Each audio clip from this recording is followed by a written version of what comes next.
Use the clues in the graph, it's actually below, to write a possible equation in the form y equals ax plus b. So first thing to note is obviously this is not a line, right? And we're using the general form of an exponential curve. And when I look at the graph, I can see that I have a zeroth term of 4. That means before anything's happening, right there when x is 0, I get 4. Well, I know that that's my value of a.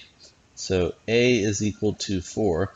The other thing that I can see is when I go over 1 unit, it's jumping up 3. So if I was going to look at a table of values, the 0th term is 4, and then the first term is going to increase from 4 by 3 so it'll go up to 7, right? 4 plus 3 is 7. So the question is, what's my multiplier here, right? What do I multiply 4 by in order to get the number 7? And it's actually pretty straightforward, right? It's just 7 over 4, right? And it's super easy to see that. It's just this value divided by the one that preceded it. And sure enough, if I take 7/4 and I multiply it by 4, notice that does indeed equal 7. So I know my multiplier b is 7/4, and I know my initial value a is 4. So the one possible form of the equation is y equals a, which is my initial term, times b 7/4 raised to the x power. Done.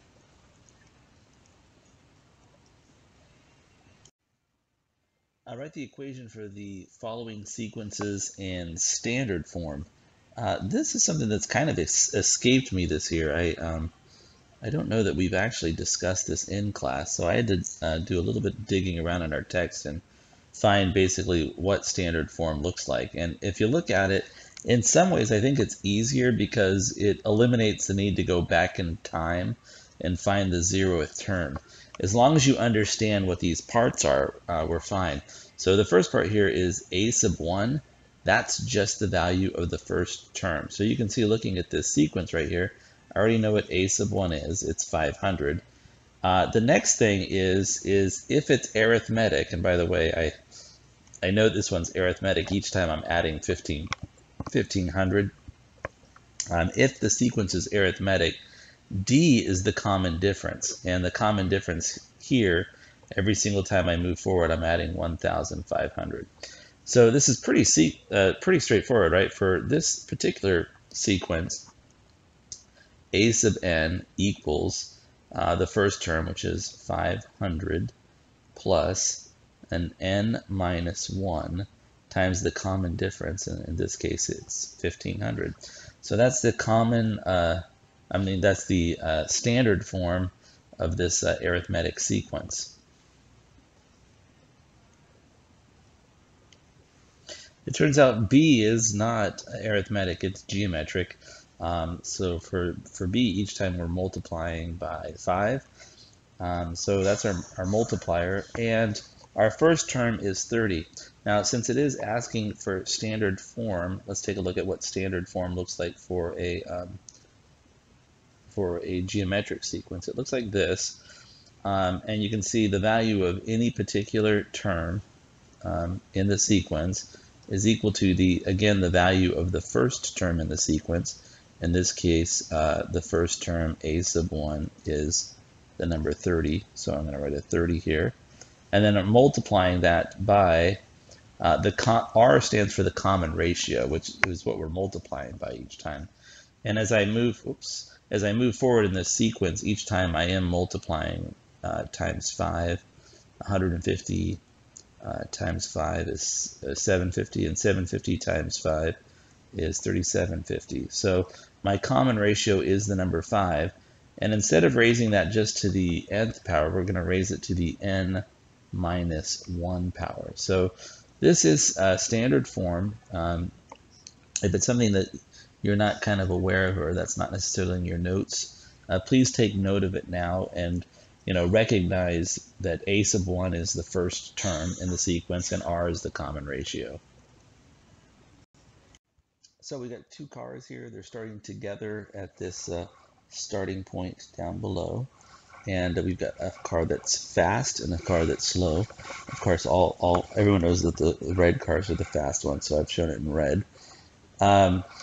Whenever I see a problem like this, I kind of like to get a sketch of what's going on. One of the important things here is it does tell me that they're both going in the same direction. And the other thing that says that after 5 hours, the distance between them is going to be 225 miles. So one of them is going to travel further, right? And in fact, it's the red car that will travel further. So this distance that they are apart is 225. And I'm sorry, those are kilometers, not miles. So the other thing I like to do is create a table like this, right? Whenever I'm dealing with a problem like this, I've got distance, rate, and time, and I like to consider each of those quantities in the table. I'll put this is the slow car. I'll just say slow, and this is the car that's faster. And I'll go ahead and label this distance, this rate, and this time. I also know that I have this relationship, right? The distance traveled equals the rate at which you are traveling times the amount of time that you are traveling. So if I fill this in, the one thing that I know, first of all, is there's this relationship between their rates. So for example, if I said the slow car traveled at a rate of x, and I'm just picking that variable. So x is the rate that the slow car travels. Because I'm told that, what is it? It says 2 cars start together and travel in the same direction. 1 car goes twice as fast as the other. So if the slow car is going x kilometers per hour, the fast car is going to be going twice x, right? It's twice as fast. Now, after 5 hours of them traveling, that's an important number, 5 hours of traveling, there's something that happens with the distance. The distances are not equal to each other. One distance is greater. In fact, the fast one's distance is the larger of the two. But I'm going to use that to write an equation. But with this information in my table, I can go ahead and fill in what the distance traveled is, right? Remember, distance is equal to the rate that you're traveling times the time you're traveling. So the slow car's distance is going to be 5x. And you can see all I've done to get that was I multiplied my rate times my time, just rate times time. And I flipped them because I'm always putting coefficients in the front, sorry. And if I do the same thing for the fast car, right, I would write right there, I would write 10x. So that's the distance traveled by the fast car. And again, I've just taken the rate of the fast car and I multiplied it by its time. Now, those two distances are not equal to each other. In fact, they're very clear. They tell us that the fast car has a farther distance. Let's see, it says they're 225 kilometers apart. So that means that the fast car has traveled 225 kilometers more than the slow car. So in other words, if I take the distance that the slow car traveled and I add to it 225, right? That would give me the same thing as the distance traveled by the faster car. Okay, so think about the logic here, right? These things can take a while to wrap your brains around, and practice, of course, helps. But the distance traveled by the slow car, which is 5x, if I increase that by 225, that will give me something that is equal to, the same as, the distance traveled by the fast car. Solving this is pretty straightforward, right? If I take the 225 and, well, actually what I'm going to do is, I'm not going to take the 225, I'm going to subtract 5x from both sides. So that'll give me, on the one side here, 225, and that's going to equal 10x minus 5x, or 5x. And now I need to take that number and I need to divide 225 by 5. And let me say that again. I said divide by 5x. I need to take 225 and divide both sides of this by 5. And when I do that, I have it on very good authority, i.e. the TI-84 plus, that x is equal to 45.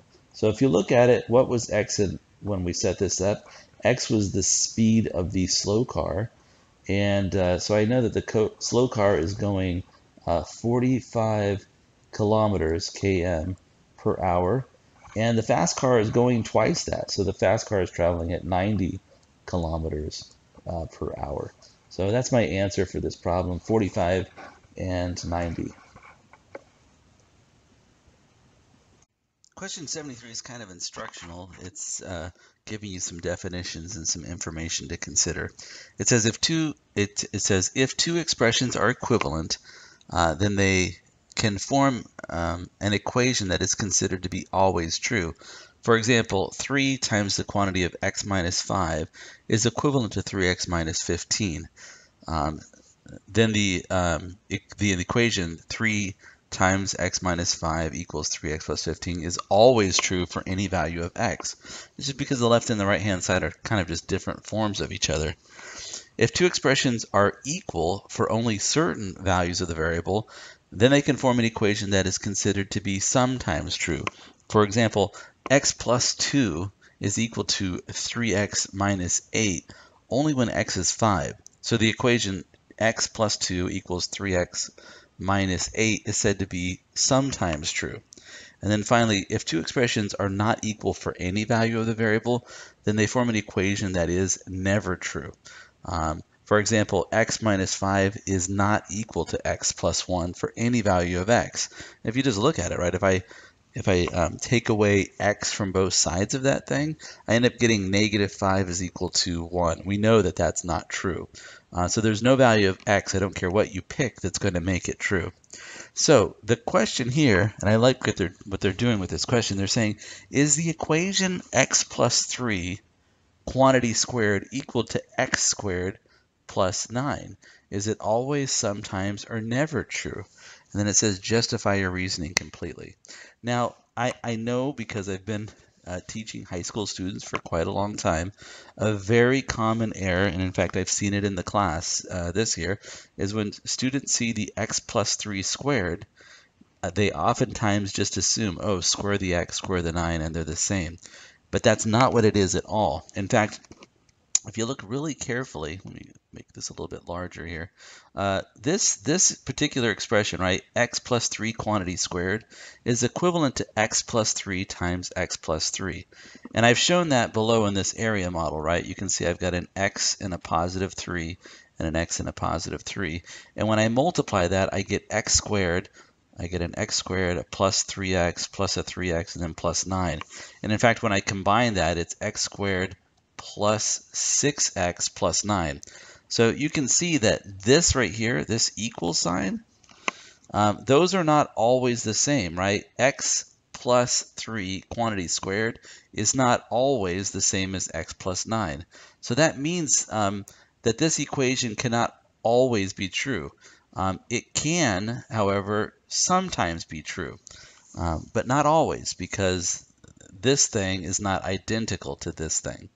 So we would say that it can be sometimes true. And what I do then is I'm just going to take this particular value, right? This is this expression, x squared plus 6x plus 9. That's what I get when I take this quantity, x plus 3, and I square it.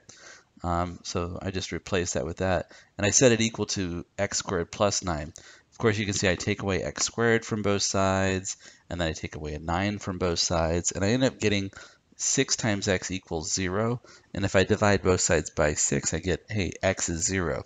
So the thing is that equation, when x equals 0, that's the only time that x plus 3 quantity squared is equal to x squared plus 9. Because in general, x plus 3 quantity squared is not exactly the same as x squared plus 9. If they were exactly the same, then any value of x would work, but they're not exactly the same, so some values for x work, and in fact, in this case, it's just the one value. X equals 0 makes both of those true. In fact, if you look at it, when x is 0, it becomes, in this case, if that's a 0, this becomes a 3 squared, and if this x is 0, that becomes 9. And sure enough, 3 squared does indeed equal 9. This problem is considered a checkpoint for rewriting equations with more than one variable, 2 or more variables. And it's referred to as checkpoint 8A. There are additional problems like this in the back of the textbook. if you'd like to look at and practice those. And also these answers are in the back of your book as well. So for A, they're asking me to solve for y. So because I'm solving for y, the first thing I did was took away, or I'm sorry, I added 3x to both sides. And the next thing I did was to isolate y, I divided both sides by 5. And I can leave the answer like this. I can leave it as you can see I've got here y equals 3x minus 10, that quantity over 5, or I can divide each of those terms by 5. So I chose to write it as y equals 3/5 x minus 2. And actually that's nice. That's a nice equation that I could plug into my graphing calculator and graph, or I just know it has a y-intercept of -2 and a slope pattern of up 3 over 5. For question B, they said solve y equals mx plus b for x. So my goal is to get this x alone. So the first thing I did was took away a b from both sides. And when I do that, I get y minus b equals m times x. And you can see I divided both sides by m. On the right-hand side, that leaves me x alone, and that is equivalent to y minus b over m. And if I chose to, I could write that, of course, as y over m minus b over m, and that should equal an x value. And then the last equation they have is solve a equals pi r squared for r squared. So my goal is to get the r squared alone, and you can see what I've done. I've divided both sides by pi. Pi divided by pi is 1. And as soon as I do that, r squared is alone. So r squared is equal to a over pi. So I'm going to quickly illustrate some of the things you can do with this problem. It says on graph paper, carefully graph triangle ABC, and they're giving the vertices here. A is at 3, 0, B is at 2, 7, and C is at 6, 4. I think I've got that right. Over 3 up 0, and then I've got over, for B, I've got over 2 up 7. 1, 2, 3, 4, 5, 6, 7. And for C, I've got over 6 and then up 4. It says investigate the slopes and side lengths of the triangle and make a list of any special relationships that they have. So the first thing I did was I set out to find the lengths of two sides in particular, right? Side BC and side AC. And to do that, you can see I went ahead and drew these. Whoops, let me grab this highlighter pen. I drew these little slope triangle patterns here, and when I do that, BC is the hypotenuse of a triangle that has legs equal to 4 and 3. So you can see I wrote BC squared equals 3 squared plus 4 squared, and then I just solved,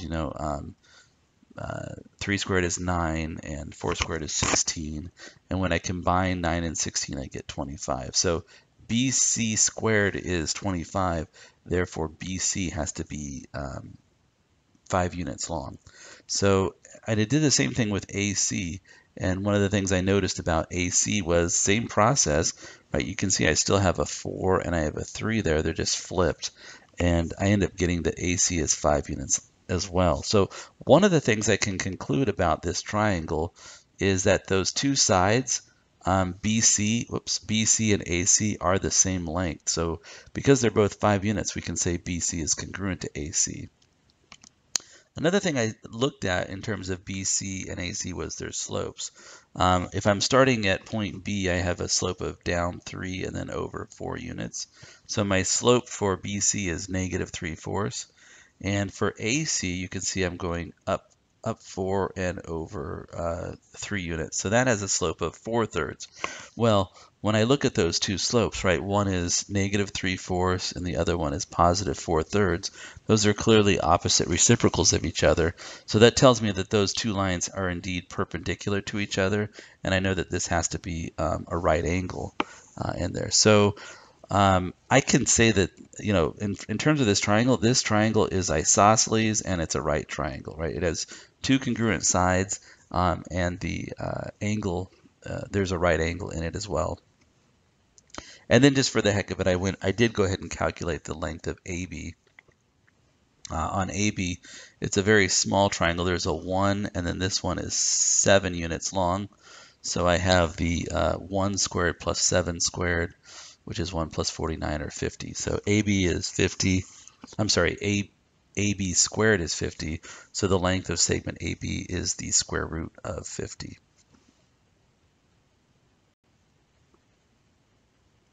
So final question in this set, question 76. The graph of several relationships or relations are shown below. Decide if each relation is a function. If the relation is not a function, explain why it's not. So for A, as I look at it, this is a function. As I move along the domain, right, as x values change, you can see every single one of those x's on the domain has only one value of y. So that is what we called a long time ago consistent and predictable. It's always giving me the same. If every single time I put in a 4, for example, this is always going to give me a 4. When I put in 0, it's going to give me, it looks like 3.5 or 2.5. If I put in, for example, -2, if x is -2, it's going to tell me that my y value is -1. So definitely consistent and predictable.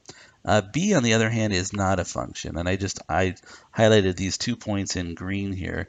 If you look at them closely, if I say x is 1, you can see I've got 2 different values, right?